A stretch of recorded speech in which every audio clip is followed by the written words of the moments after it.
Assalamualaikum warahmatullahi wabarakatuh. Dalam video kali ini, Islamic Science Research Network ISRN Bangka akan melaporkan pembuatan jadwal sholat kota-kota di dunia dan konvergensi Sun Depression Angle menurut status yang terkini. Dalam 2 minggu terakhir ini, permintaan jadwal sholat kota-kota di dunia banyak kami terima. Di antaranya dengan menggunakan Sun Depression Angle baru yang hasil penelitian ISRN. Kemudian secara umum kami bagi menjadi 4 kelompok. Pertama adalah jadwal kota-kota yang memang diminta oleh pengunjung video hasil penelitian ISRN. Di antaranya adalah kota-kota Brussels di Belgia, Washington DC di Amerika Serikat, dan Moskow di Rusia, dan lain-lain. Kedua, kota-kota di mana ISRN pernah melakukan pengamatan langsung seperti di Tacoma di Amerika Serikat, kemudian Kairo di Mesir, dan Istanbul di Turki. Ketiga adalah kota di mana ISRN memproses datanya melalui kerjasama internasional, misalnya Birmingham, yang merupakan kerjasama dengan Open Fajr Project, UK. Keempat, kota-kota di mana saya memiliki ikatan emosional dengannya, seperti Singapura, Tacoma di Washington State, Amerika, dan Kosai, Jepang. Di ketiga kota ini, anak saya membangun karirnya. Anak saya yang pertama di Singapura sudah 22-an tahun barangkali. Anak kedua di Tacoma ini sudah sekitar 20 tahunan. Dan yang terakhir anak bungsu di Kosai, Jepang, di sebuah perusahaan otomotif. Jadi ketiga kota ini memiliki ikatan emosional dengan saya. Kemudian untuk beberapa kota di Eropa, ini harus diperhatikan, ternyata tidak semuanya mengadopsi DST, Daylight Saving Time. DST itu pada saat summer, ketika hari itu sangat panjang, sehingga pukul 5 bahkan setengah 5 sudah terang, sehingga kemudian jam itu biasanya dimajukan. Ya, jangan, kalau sudah terang gitu ya jangan jam 5 lah, tapi jam 6 kira-kira begitu. Nanti pada saat winter mereka dimundurkan lagi.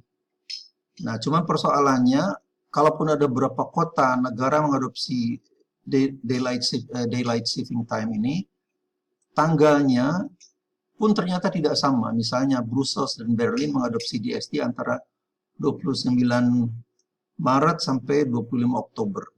Tapi Paris mengadopsi DST antara 25 Maret dan 28 Oktober. Moskow, Beijing, dan Istanbul, meskipun mereka memiliki 4 musim, tetapi tidak menerapkan DST rupanya. Dan itu pun kira-kira baru-baru ini. Jadi, karena banyak perubahan-perubahan seperti ini, jadi akibat perbedaan penerapan seperti di atas, jadwal yang telah kami susun mungkin masih salah. Belum lagi zona waktunya berbeda-beda.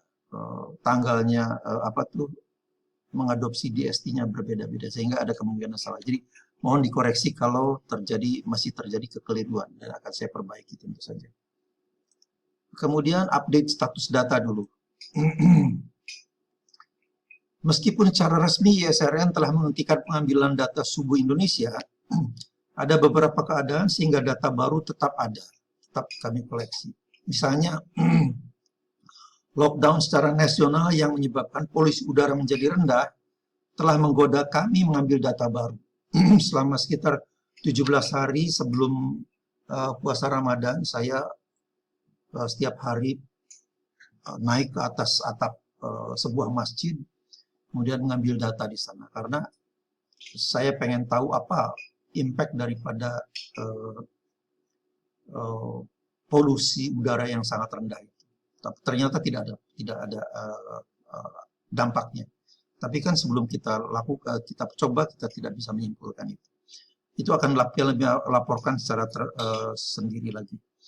Kerjasama dengan pihak lain menghasilkan data baru, diantaranya sumbangan dari Bapak Bahrul Ulum, dosen Universitas Muhammadiyah Surabaya yang memperoleh data subuh di Desa Tosari, Pasuruan, Jawa Timur. Ada beberapa, kalau nggak salah 3 hari atau 4 hari, itu juga kita terpaksa kita ya.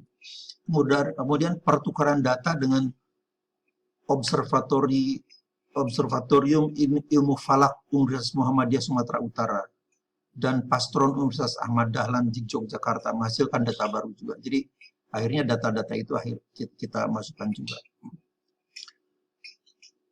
Mengapa kami sudah berani? Sehingga total terakhir per 1 Mei 2020 ISRN memiliki 276 hari data subuh. Jadi semakin banyak. Kalau yang terakhir kan kalau nggak salah 224 waktu kita laporkan itu. Pada video 10 Februari 2020 dan 27 Maret 2020, kami telah menjelaskan bahwa kami juga memiliki 422 hari data subuh Birmingham. Analisis statistik kami telah membuktikan di salah satu video ini, membuktikan bahwa kedua populasi Indonesia dan Birmingham itu ternyata sama, sehingga boleh digabungkan. Dengan demikian, total data yang kami miliki sekarang adalah 698 hari data subuh. Jadi ini mungkin yang paling besar di dunia selama ini. 698 hari data subuh yang mencakup wilayah sekitar 7 negara. Itu di luar 21 hari data subuh yang kami miliki untuk Tacoma, Kairo, Istanbul, dan Madinah. Data terakhir ini, data keempat kota ini akan digunakan untuk membuktikan hipotesis bahwa di seluruh dunia sun depression angle subuh adalah sama, yaitu pada kisaran minus 13 derajat. Nah, persoalannya kemudian mungkin ada yang bertanya, mengapa kami sudah berani mempublikasikan jadwal sholat kota-kota dunia dengan sun depression angle baru kalau memang null hipotesis kami belum dibuktikan? Karena dari 21 data di Tacoma,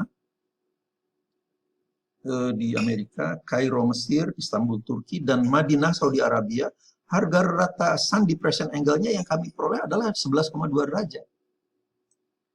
Jadi itu insya Allah akan mendukung temuan kami sebelumnya bahwa di seluruh dunia itu pada kisaran minus 13 derajat itu. Jadi tidak ada itu yang 18 derajat, apalagi 20 derajat. Jadi insya Allah bukti bahwa kemunculan fajar di seluruh dunia saat matahari pada dip minus 13 derajat, sun depression angle dip itu adalah hanya soal waktu saja. Cuman persoalannya untuk memperoleh data-data di seluruh dunia, itu akan memakan waktu yang sangat lama juga. ISRN tidak mungkin melakukan sendiri pengambilan data di seluruh dunia itu karena akan sangat mahal. Jadi kami mengharapkan sumbangan crowdsourcing data yang seperti yang telah dilakukan Bapak Ahmad Rizal dari Madinah dan Bapak Bahrul Ulum dari Pasuruan. Oke, update status datanya. Oh, ini lanjutannya. Kalau kampanye crowdsourcing ini pun tidak berhasil, misalnya data, tidak ada sumbangan data, 21 data subuh di Tacoma, Kairo, Istanbul, dan Madinah telah menjadi bukti, meskipun belum sempurna. Oke, update status statistiknya sekarang. Penggabungan data Indonesia dan Birmingham menghasilkan total 698 hari data subuh. Populasi baru ini menghasilkan parameter statistik baru, yaitu ratanya 13,04 derajat minus ya, dan standar deviasinya 1,47 derajat. Dalam standard normal distribution, nilai z-score-nya dihitung sebagai berikut. Jadi kita hitung nilai z-score-nya. Ternyata ada 1, 2, 3, 4, 5, 6 yang outliers, karena yaitu data nomor 274 di Bekasi, diambil tanggal 21 April 20. Bitung tanggal 13 September 18. Pasuruan ini, karena ininya Z-score-nya adalah minus 3,25, 3,10, 3,10, 3,25 dan sebagainya. Padahal ketentuan statistik itu kalau z-score lebih besar atau yang lebih besar dari harga mutlak 3, jadi misalnya ini 3 semua ini. Harga absolut, maaf, harga absolut 3 itu outlier, blunder, jadi harus dibuang. Jadi intinya adalah itu udah ada ketentuan statistik. Jadi kalau misalnya ini kita standardize jadi 0, 1 standar deviasi, 2 standar deviasi, 3 standar deviasi. Nah, kelebihan dari sana itu adalah outlier dan harus dibuang. Begitu juga ini, kalau terlalu kecil minus 2 standar deviasi, minus 3 sampai bagian ini harus dibuang. Itulah adalah blunder.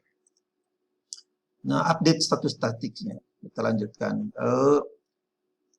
Proses outlier cleansing dilakukan iteratif. Jadi misalnya setelah di cleansing tahap pertama, kita kemudian memperoleh harga rata yang baru dan standar deviasi baru. Kemudian kita lihat, kalau masih ada yang di atas 3, ya kita buang lagi.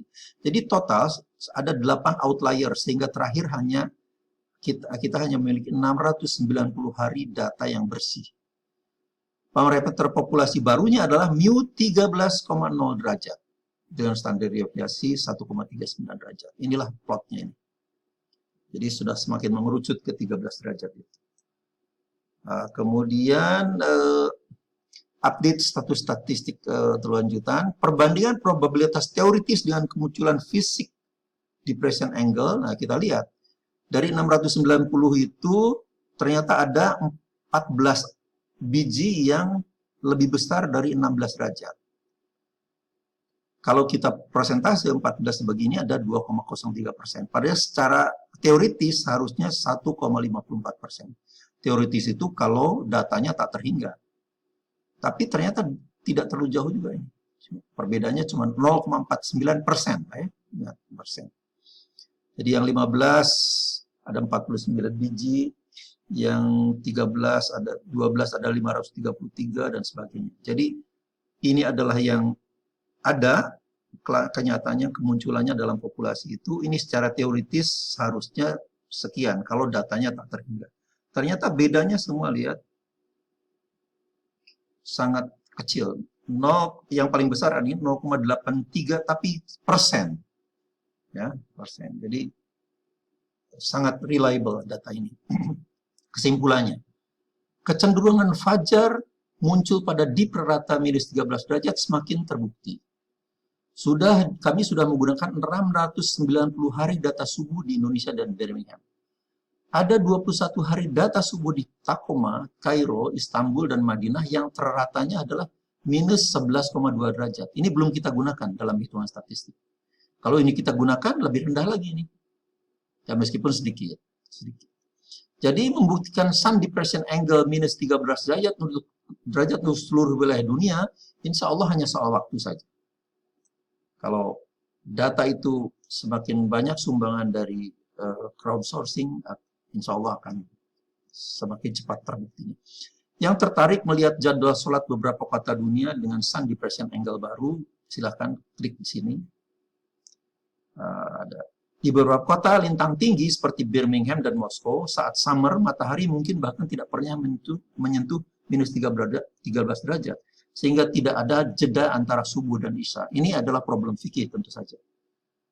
Yang kami sebagai saintis bisa memberikan saran, tapi ini adalah problem fikih yang harus diselesaikan juga.